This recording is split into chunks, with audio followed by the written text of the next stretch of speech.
लोकसभा चुनाव के नतीजों में बीजेपी उम्मीद के मुताबिक प्रदर्शन नहीं कर पाई है। चुनाव से पहले बीजेपी के नेताओं ने आरएसएस से दूरी बनाना शुरू कर दिया था। माना गया कि इसकी वजह से बीजेपी 240 सीटों पर ही सिमट गई। वहीं अब कांग्रेस नेता उदित राज ने भी दावा कर दिया है कि आरएसएस और बीजेपी के बीच अब पहले वाली बात नहीं रही है, दोनों के रिश्ते बिगड़ गए हैं। उदित राज ने शुक्रवार को कहा है कि आरएसएस और बीजेपी के रिश्ते खराब हो गए हैं। बीजेपी ने आरएसएस को किनारे कर दिया है। ऐसा इसलिए भी कहा जा रहा है क्योंकि एक इंटरव्यू के दौरान बीजेपी अध्यक्ष जेपी नड्डा ने कहा था कि आरएसएस एक सामाजिक संगठन है, जबकि बीजेपी राजनीतिक दल है। अब हम आगे बढ़ चुके हैं, पहले से ज्यादा सक्षम हो चुके हैं। ऐसे में अब आरएसएस की जरूरत उतनी नहीं है।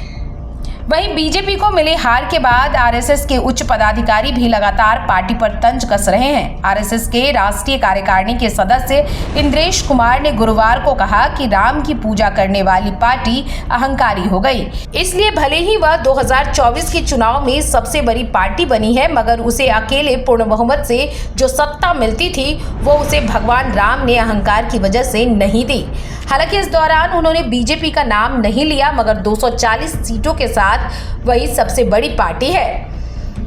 बीजेपी के साथ साथ इंद्रेश कुमार ने इंडिया गठबंधन को भी निशाने पर लिया। उन्होंने कहा कि राम का विरोध करने वाले किसी भी दल को सत्ता नहीं मिली है, सभी को मिलाकर भी वो दूसरे नंबर पर ही खड़े रहे हैं। भगवान का न्याय बड़ा सत्य और आनंददायक है। आरएसएस नेता ने कहा कि भक्ति करने वाली पार्टी अहंकारी हो गई है। उसे 241 पर ही भगवान ने रोक दिया, लेकिन उसे सबसे बड़ी पार्टी बना दिया, और जिनकी राम में आस्था नहीं थी उन सबको मिलाकर भगवान ने 234 पर ही रोक दिया।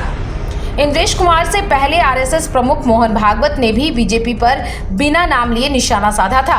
उन्होंने कहा था कि जिसको वास्तविक सेवक कहा जाता है वह हमेशा मर्यादा में चलता है। एक सच्चे सेवक में अहंकार नहीं होता और वह गरिमा बनाए रखते हुए लोगों की सेवा करता है।